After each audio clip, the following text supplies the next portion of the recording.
143 കോടി ജനസംഖ്യയുള്ള ഇന്ത്യയിൽ 100 കോടി ആളുകളും കടുത്ത സാമ്പത്തിക ഞെരുക്കം നേരിടുന്നുണ്ടെന്ന റിപ്പോർട്ടുകൾ.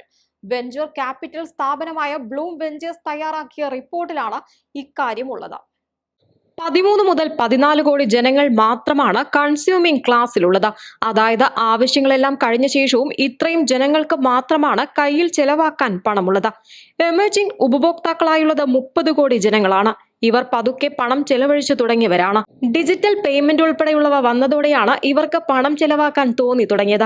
ശേഷിക്കുന്ന 100 കോടി ജനങ്ങളുടെ കയ്യിൽ തങ്ങളുടെ അത്യാവശ്യ കാര്യങ്ങൾക്ക് ചെലവാക്കാനുള്ള പണം മാത്രമാണുള്ളത്. ജനസംഖ്യയിൽ സാമ്പത്തിക ഭദ്രതയുള്ള 10% പേരാണ് ഇന്ത്യയുടെ ഉപഭോക്തൃ വിപണിയെ മുന്നോട്ട് നയിക്കുന്നത്. ഇവരാണ് സമ്പദ് വ്യവസ്ഥയെ വളർച്ചയുടെ ട്രാക്കിൽ പിടിച്ചു നിർത്തുന്നത്. ഇന്ത്യയിൽ സമ്പന്നർ കൂടുതൽ സമ്പന്നരാകുകയാണെന്നും റിപ്പോർട്ടിൽ പറയുന്നു. രാജ്യത്തെ 10% ജനങ്ങളാണ് രാജ്യത്തിന്റെ മൊത്തം വരുമാനത്തിന്റെ 57.7% കൈവശം വെച്ചിട്ടുള്ളത്. 1990-ൽ ഇത് 34% മാത്രമായിരുന്നു. ഫിനാൻഷ്യൽ സേവിങ്സ് മോശമായതും കടബാധ്യത കൂടിയതും നിരവധി കുടുംബങ്ങളെ അലട്ടുന്നുണ്ട്. പല ബ്രാൻഡുകളും വിപണിയെ വിശാലമായി സമീപിക്കുന്നതിന് പകരം ഒരു വിഭാഗം ഉപഭോക്താക്കളിൽ മാത്രം ശ്രദ്ധ കേന്ദ്രീകരിക്കുകയാണെന്നും റിപ്പോർട്ടിൽ ചൂണ്ടിക്കാട്ടുന്നു.